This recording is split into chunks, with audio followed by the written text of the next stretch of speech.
Hello, everybody, and welcome to today's BAInsights session. And today, once again, joined by three excellent guests, and we're talking about the topic of whether to get involving BAs earlier in the process, in the change process, that is. Before we get into that, though, let's do some introductions, and let's start with Robert, if we may.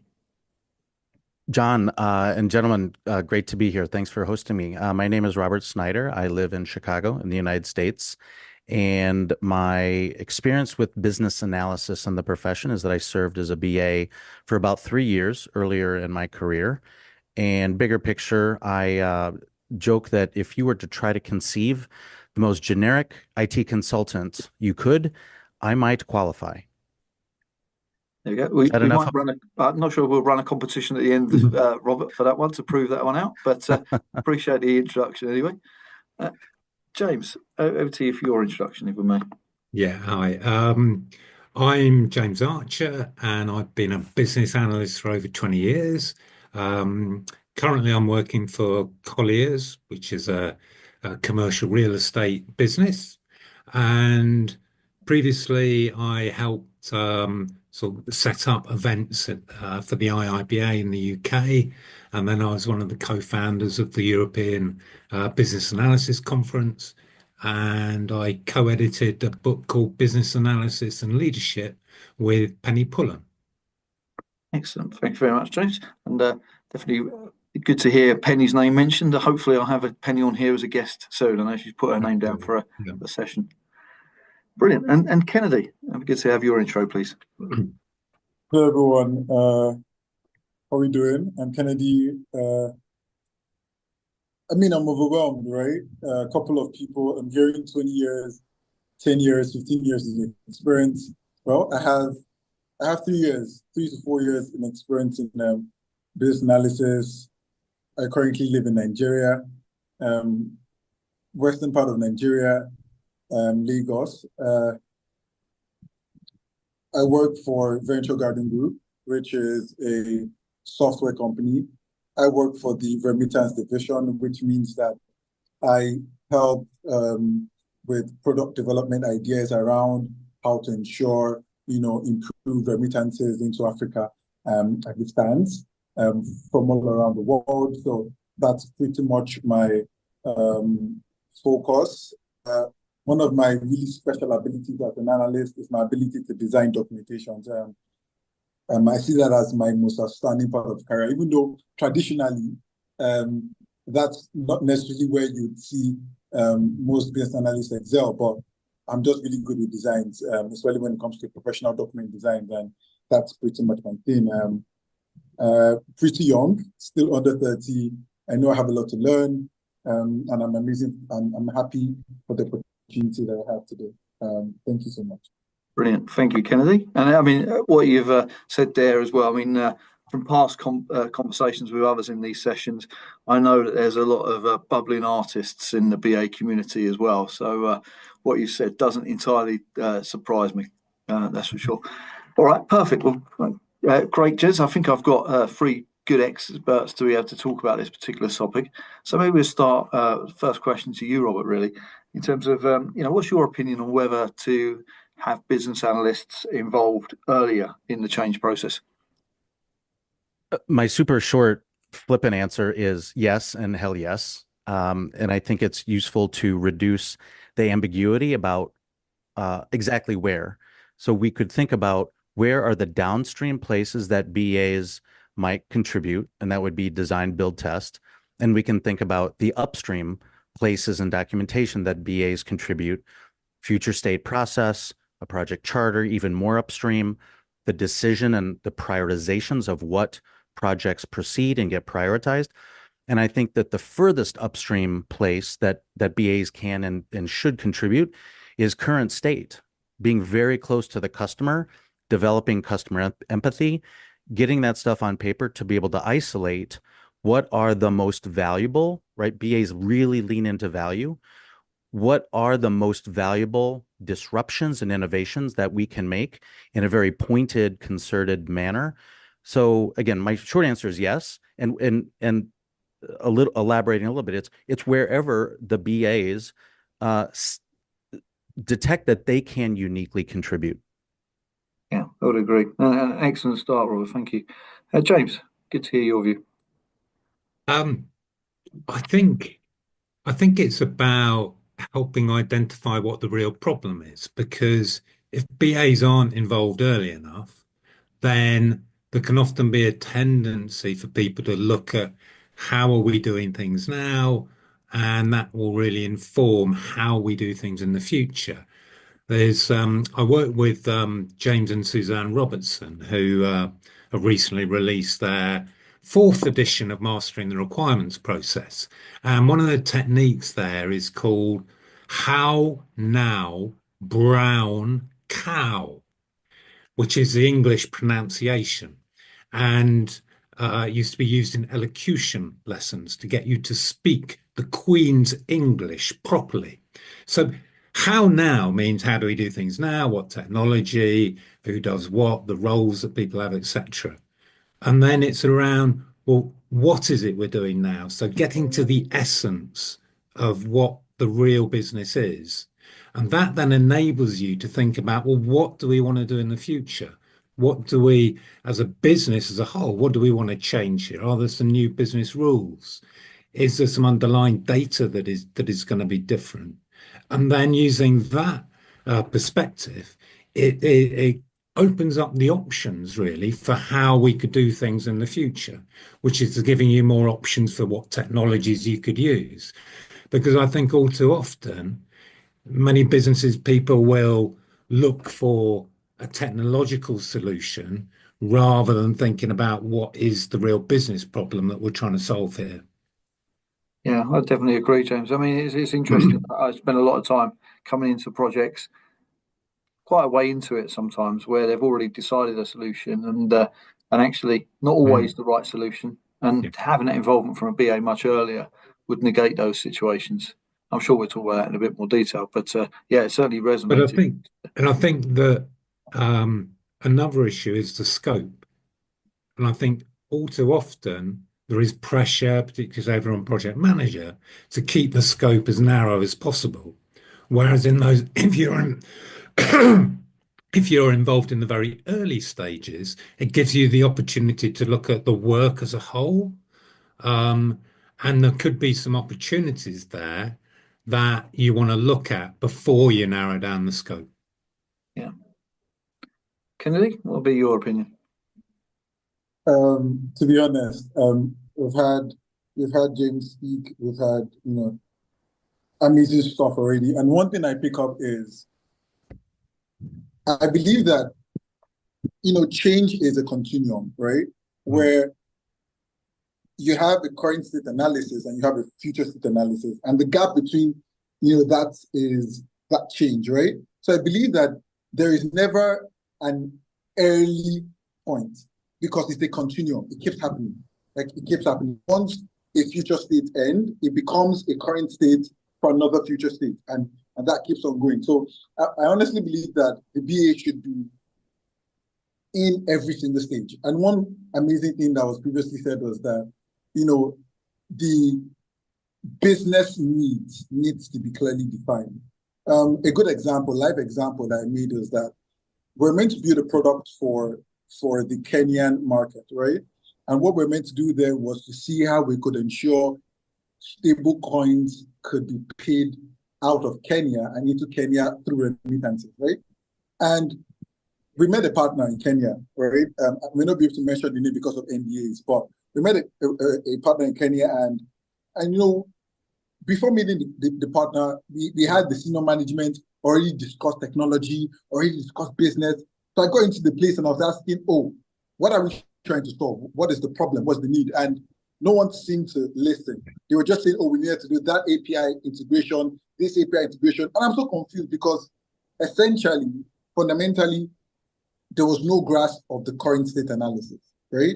So it means that if we could go time back and see how the business need was in the beginning, I think it would help that project run better. So at the end of the day, in the final analysis, I think BA should be essentially, in every single cycle of change, from start to finish, bottom line, top line, downstream, upstream, whatever we can identify value.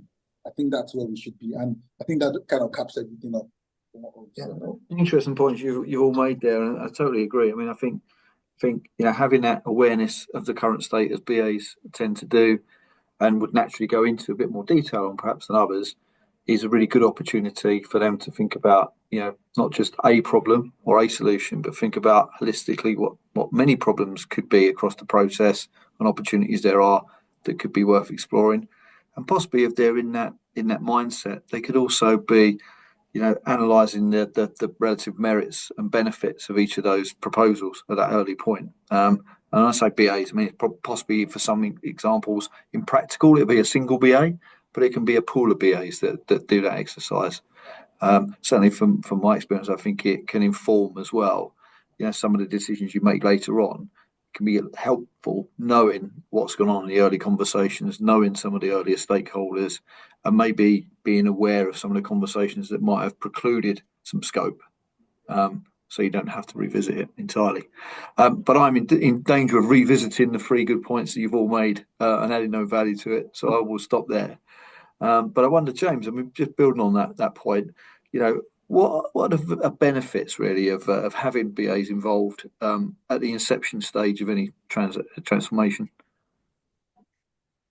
Well, I think it comes back to you talking about value, or Robert talking about value and delivering business value, because I think one of the challenges is that it comes down to what do we mean by business analyst? Because the term business analyst means different things in different organizations. And I think that one of the opportunities that we have is actually making it clear how versatile the business analysis role or business analyst role is, and that when you are deciding on a project or something to do, that there is real value in undertaking business analysis to make sure at an early stage that what you are doing is actually going to deliver some value to the business and it is worth carrying out. And I think that, we've talked about how businesses will often leap to the technological solution too quickly. And sometimes actually the amount of investment that's required is not going to deliver real value to the organization.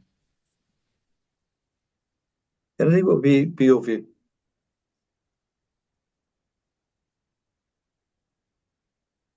For me. Yeah. Over to you, Kennedy. So I think 100% I agree. Especially when you say that we could invest so much into the technology and still not have value, right? I'm going to stop talking experience, right? I'm really young in the space, but I have a lot of experience, right? I remember one time working on a project, still in the remittance space. We're trying to build something around still, ensuring stable coins. We see that cryptocurrency and blockchain is really making sense, in terms of cost efficiency and sending money, and trying to build products there. We are pumping millions of dollars into the product or the project. But one question we aren't asking ourselves is, how close are we to the bottom line? How close are we to the customers themselves, right? And when you do not have a BA who, in the design thinking process, empathize with the customers or empathize with who you're building solutions for, most often than not, you see people just building and spending a lot of money. So I would 100% agree with the last thing that was said. And also, obviously, BAs mean different things to different companies. Like, for example, where I work today, I'm seeing more of a strategy consultant than a BA. But when I got in, my first job offer letter had business analysis on it.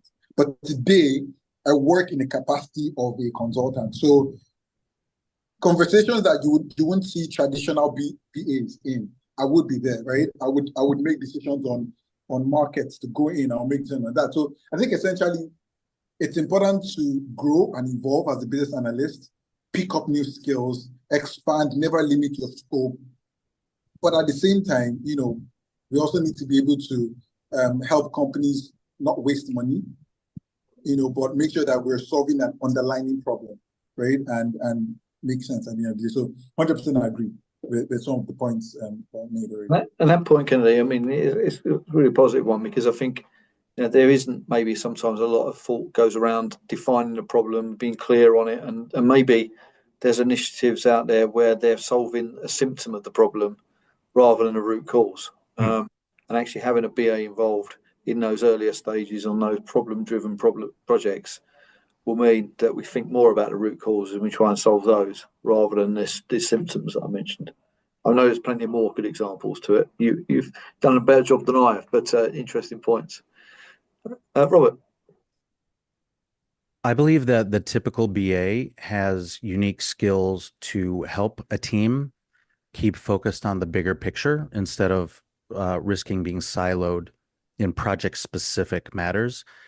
I believe the typical BA is skilled at optimizing a team's long-term innovation decisions so that a team doesn't get caught in short-term thinking. And I think that the typical BA is skilled at pragmatism about the value proposition, because at the start of a project or at a decision point early, a perceived value proposition might be X, and X number of weeks or months later, that value proposition might be higher or lower, right? Value propositions don't stay static. So I believe BAs are, a typical BA is uniquely skilled at being the voice of pragmatism about value and keeping the team focused on the bigger picture. Yeah, absolutely. I think just building on what you've all said as well, I think additional things I might add is I think having BAs involved early in the process means that some of those fundamentals that we tend to work on later around traceability, as an example, or even just the approach for analysis can be, maybe more appropriately structured, I would say. So we've got a chance to really influence things from the beginning rather than halfway through where maybe some of the processes and practices are already in flight. And maybe that makes me think as well about standards. Maybe that it's also another opportunity to introduce and drive common standards at the early point rather than when it's too late, perhaps. And I think part of that early stage is about understanding what the overall objectives or goals of the project is, and then doing the hard bit, which is trying to make them measurable. And even if you can't get them accurately measurable at the beginning, at least you can have some idea of what the objective is in terms of value. And that will then help you, again, determine what the scope of the work you're going to cover and start identifying stakeholders. And because I think sometimes you'll find that really important groups of stakeholders are not included early enough. It's not just about BAs being included early. It's about identifying all of the people who've got an interest in the project.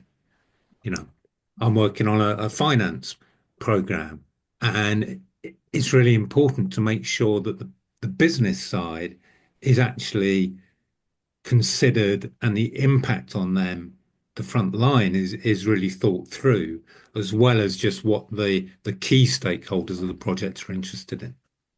Yeah, interesting point. I mean, I'm sure if there's any architects out there, James, they'll probably be thinking along similar lines, and that they always seem to get involved too late in the process rather than at the start. Don, could I add a comment in response to, I heard the word standards and I heard the word traceability. And I also believe that the typical BA is skilled at distinguishing for a team what exactly about our work is creative and what exactly about our work is absolutely not creative. It is muscle memory, because there's value in minimizing reinventing the wheel and just being able to focus our energies on the right matters. Because when we know the optimal mechanics, team mechanics, and standards, then we can elevate our focus, elevate our energy and our brain power to what is truly empathetic, what is strategic. So I just want to make that point about distinguishing mechanics from style, to use a term from the dance world, and let's distinguish standards versus what's creative and unique about any given project. Yeah, fair point there. Thank you, Robert. So I feel like we're probably touching on the next point, which is around resistance or misconceptions might BAs face when they themselves are advocating to be involved earlier in the process. And Kennedy, I'm just going to put that question to you. So I'm glad your screen's pinged back on just in time. Yeah. So definitely, I think that anytime the conversation of change comes up, right, resistance would follow. Like it is what it is, right? And I think that most often than not, the reason why things like that happen, I mean, there are different contexts to it. The European context would differ from the African context, right? It will be different from the Asian context, right? But and that can be informed from customs or even things that are deeper than the corporate sense of doing things, right? For instance, if I get into I'll also be a good example. If I get into the company today, there are certain things because of the African custom, right? I would not be able to pursue with older, staffs, right? Because I need to put, for example, I need to improve centralization of data in the company, right? I go into the company and data is everywhere, right? I need to pick up requirement documents for this product or that product, and I have to source it from different places, right? So I'm saying, can we have a project where we kind of centralize this data, have like a central data room? I pushed for this for like 2 weeks, and I had a couple of, people saying, why are you coming in to, stress everyone? Everyone has things that they're doing. Why would you want to make us central? And, you get that pushback, right? I'm sure if I was in a different, country or a different custom setting, I won't necessarily get such kind of feedback, right? Because it's coming from younger staff, right? So there's a different, psychological play to that. So I think that beyond the technical restrictions or the generic restriction, I think in the Nigerian context, I think that custom, the African custom can be a major problem to that. Another thing that I believe validates, some sort of restrictions to this change is the volume or the effort of work that is needed to put in. I think that kind of make people very uncomfortable, right? When you hear that, a certain change needs to happen in, let's say, operations, or let's say treasury, or let's say whatever units, and you list out as a BA, you list out, a couple of things that, a couple of requirements that needs to happen for the change. And you have majority of the stakeholders saying, why do I have to do all this, right? Why can't you take up all the role? Like, why do things like that makes restriction or makes a kickback really solid because of maybe efforts that needs to go into the change. Most people prefer change that, they don't have to do anything, right? You just have to sit back and relax, right? But in the true sense of it, I think that change is a very collaborative effort, right? Where everyone needs to roll up their sleeves and get their hands dirty, right? So I think first, custom, it's a major issue. Second, I think that the volume or the effort of work needed to make this happen is there. And lastly, for me, I think the direction of the change, right? And what do I mean? If there is no clear direction of a certain change, there's going to be a problem. Like there's going to be a massive problem. So for instance, you're saying you want to move your company from point A in terms of how, let's say, the conciliation in the business is done, right? You're trying to probably automate the process, right? As a BA, you've done your requirement gathering, you've done your workshops, you've done current state, future state analysis. But at the end of the day, if the stakeholders who are responsible for helping you achieve that goal do not understand the direction, I think you're going to have a massive kickback, and this is from the experiences I've got. So I think fundamentally 3 things within my context, I believe, few kickbacks or restrictions or, fights and changes, custom, which is peculiar to whatever country or place that you're in. The efforts that are required. The higher the efforts required, the more the kickback, right? People want to do things easy. And I think the last one is the clarity of the direction. Yeah. And I feel like those three things, Kennedy, are a little bit related as well. Probably no surprise to you, but I think, not having maybe there's a resistance because the direction is not necessarily set, and there is a custom in certain areas that maybe senior individuals want to think about that direction first. But it feels like there's definitely a relationship between those things you mentioned. Robert, what would be your perspective on resistance or misconceptions that BAs might face when advocating for early involvement? My mind goes to lessons learned, past successes and failures, and the cliches of failed projects or the cliches of poor environments. A typical BA has a certain amount of experience and has been burned X number of times by any number of culture traits that have ended well or ended poorly for their team. And so I believe that a BA can manage and overcome these misconceptions by painting a clear picture for their team and for management. What does good look like? What does bad look like? And almost dare executives to don't repeat the past sins. Don't be a cliche of a failed project with certain bad habits. I'll leave it at that. Yeah, I mean, it's nice to hear about lessons learned for sure, Robert, because quite often they get picked up at the end of a project and then just forgotten about. And I think having the BA team involved means that they can inject some of those lessons right from the start. And I think a monthly cadence. I don't think that a lessons learned exercise needs to be tethered to major milestones. I think that quarterly is not frequently enough. Weekly is overbearing. So pick a happy medium. I don't know, every 3, 4, or 5 weeks, at least take a checkpoint with the team. How do we want to pat ourselves on the back, and how do we want to, I don't know, scold ourselves for, under communication, under documentation, excluding a stakeholder, that sort of thing. What can we tweak about ourselves so that we repeatedly pivot to improve our culture and avoid being a cliche of a failed project? That's right. James? Yeah, I think the context that you're working in, as Kennedy was outlining, to me, it's customs, yes, it's culture, but it's also the history of the organization and how are business analysts perceived in that organization? Are they seen as people who deliver business value, or are they seen as an expensive overhead on projects?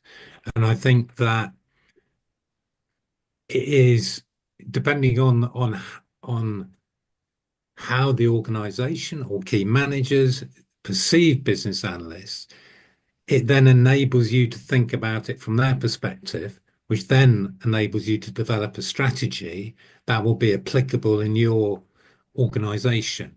So that you can start to show, like Robert was talking about, lessons learned of how, if you did have a failure, what is it that a business analyst could have added to help you avoid that failure?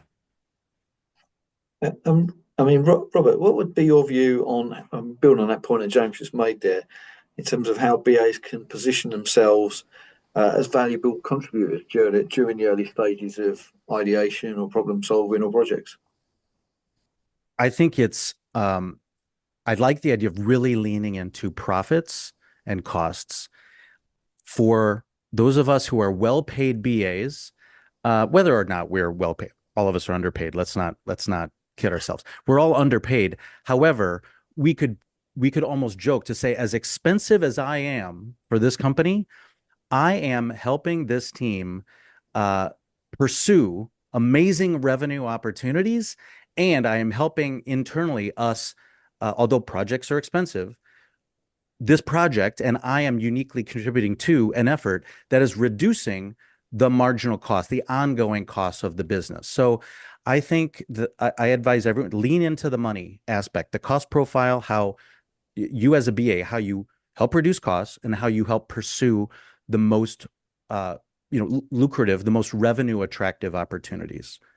Show me the money. Yeah, I feel like that would be a very tangible way to demonstrate to most of our stakeholders the value of being involved earlier.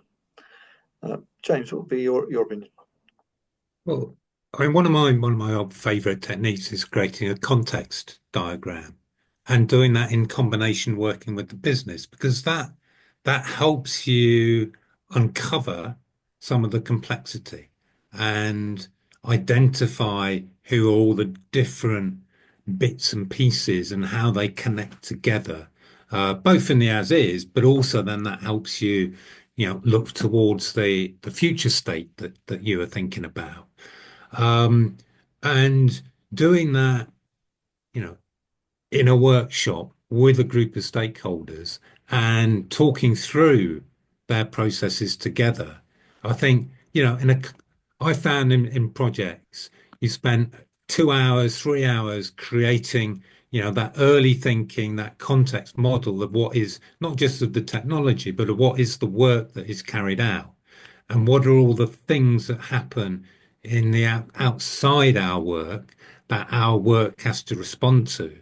And creating that model, I've found, has then 3 hours work, and it's used almost as a Bible, if you like, for the rest of the project, because it provides clarity and it can help.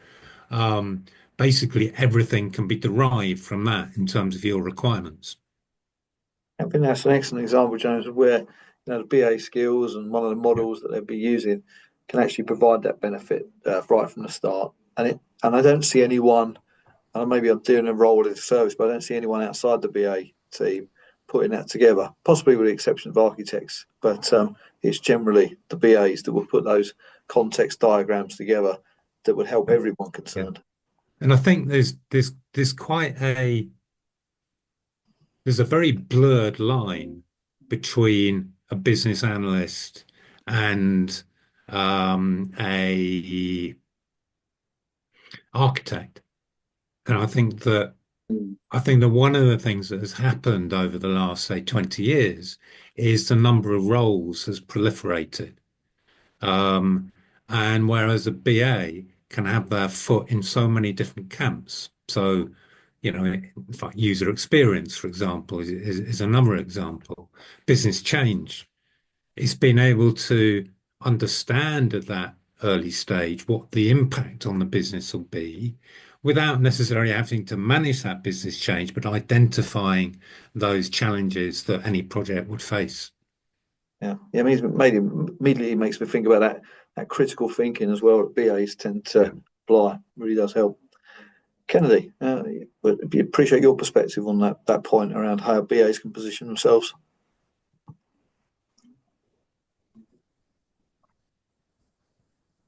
Kennedy might have frozen. He might have positioned himself in a frozen position. There we go. Well, I guess we'll wait for Kennedy to unfreeze himself. And then, John, in the meantime, can I piggyback on a couple things James mentioned? So I'm also a big fan of context diagrams, and it reminds me of the fun cliche, content is king, but context is queen, and she wears the pants. There's another fun quote. When you mentioned simplicity, James, I'm stealing a quote from a book called The 4 Disciplines of Execution. And the quote is, execution's two best friends are simplicity and transparency. And context diagrams are the poster child, especially current state context diagrams are the poster child for simplicity and transparency, exposing unhealthy complexity. Yeah. And before we tee it back up for Kennedy, the third benefit of context diagrams is the culture trait of humility. It's one thing to say the word humility and imagine humility, maybe it has its place in our culture, but nothing demands humility about the dysfunction and the unacceptability, the unsustainability of the current state as a current state context diagram to show the existing customer journey, the customer story. What is innovation? But rewriting our customer's story. So I love James' mention of context diagrams because of those two quotes and the explicit introduction of that culture trait of humility, which most of our teams, we need more self-esteem and we need more humility.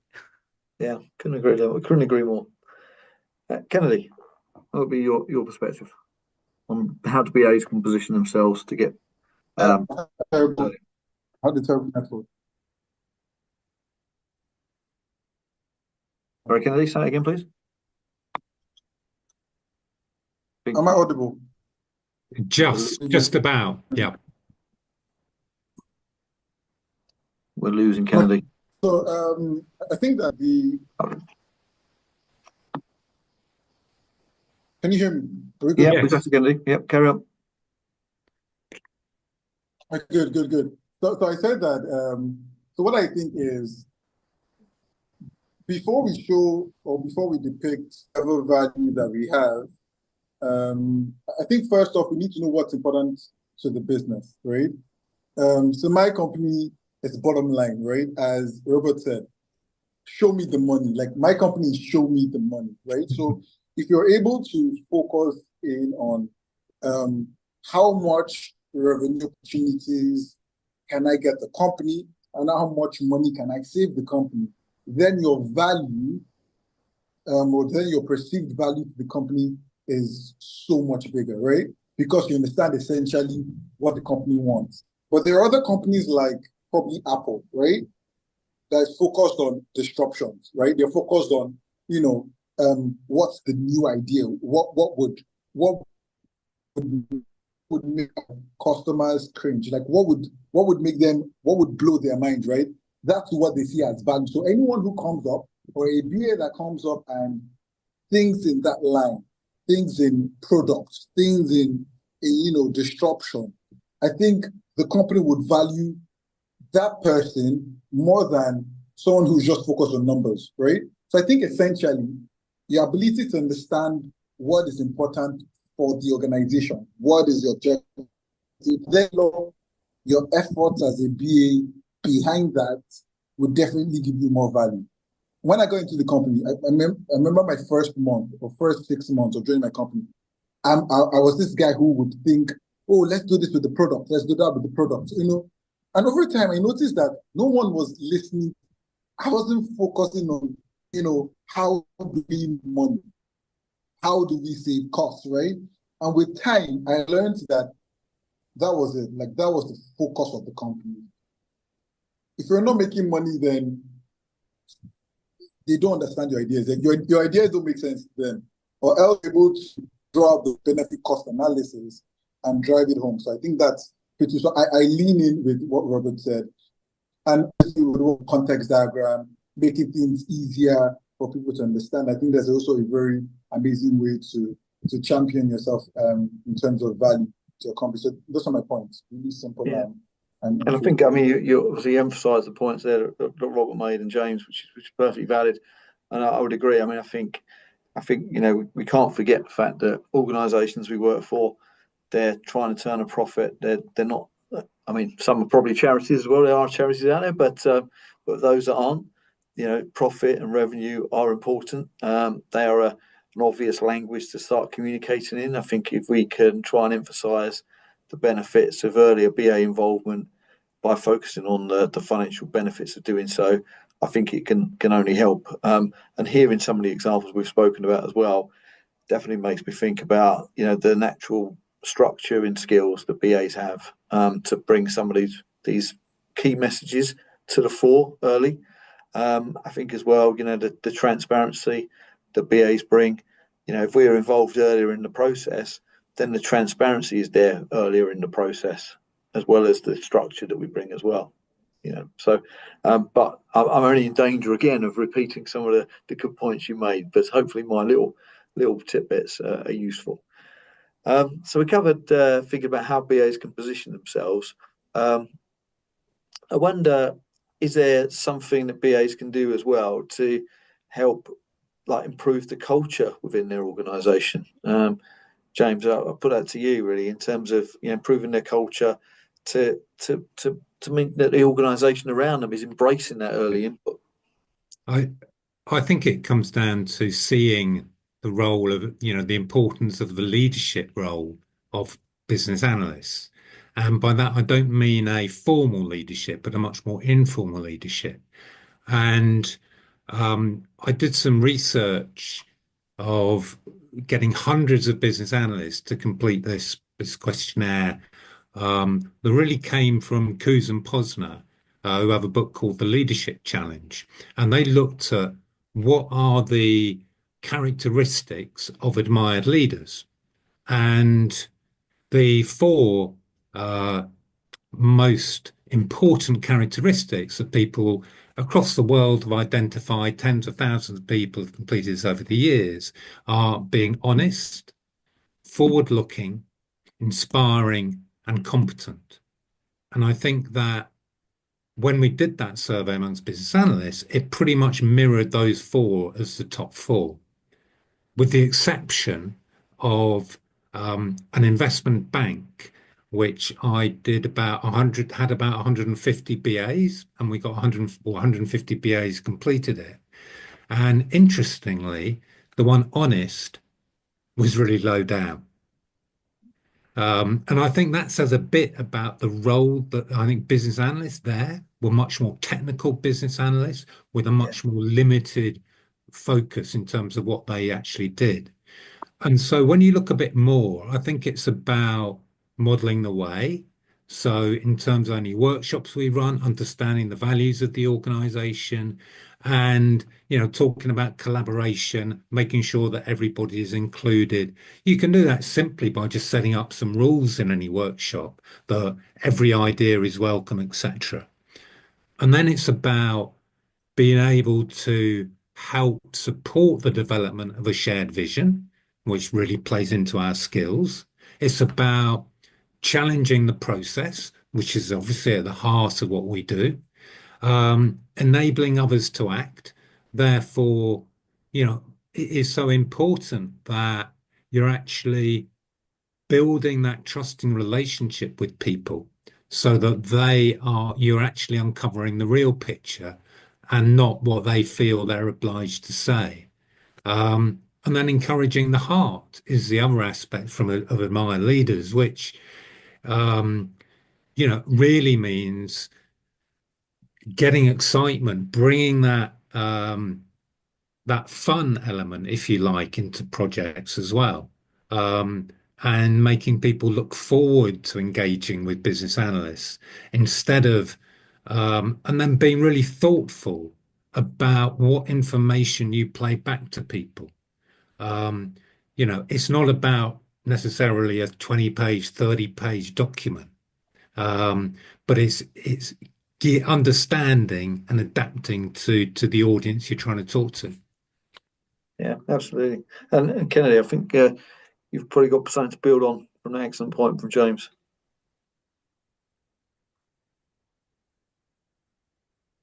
You're mute again, Kennedy. Yeah, I'm muted now. I think that thinking of it essentially, I would say is basically the informal leadership, right? Try and change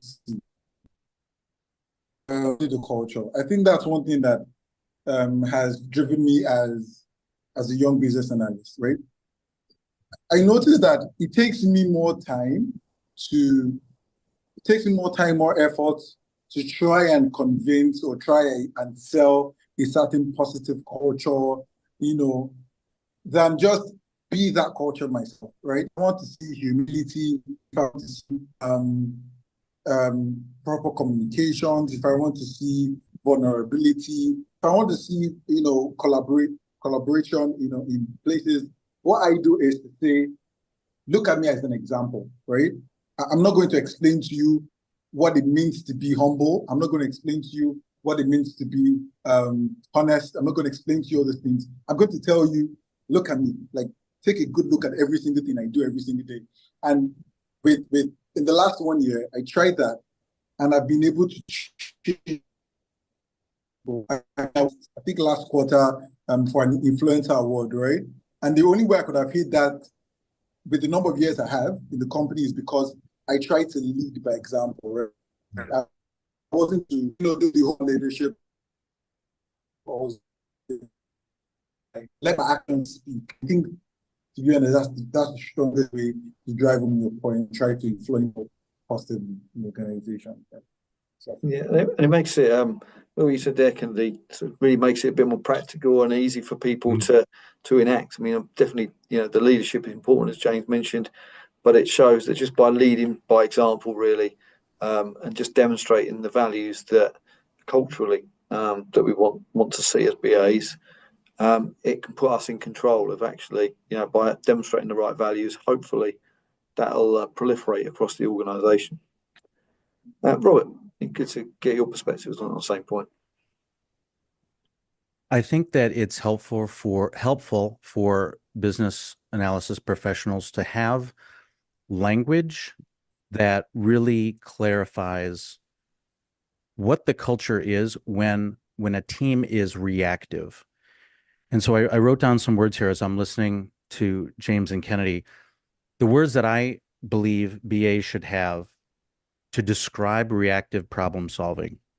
It's low discipline, low empathy, low self-esteem, low humility, high marginal cost, low trust, which is low competence, low honesty, low dependability, and low benevolence. There's a common term, tech debt, and I believe that a reactive team has more than one form of debt. There can be tech debt, there can be documentation debt, there can be innovation debt if the backlog is high.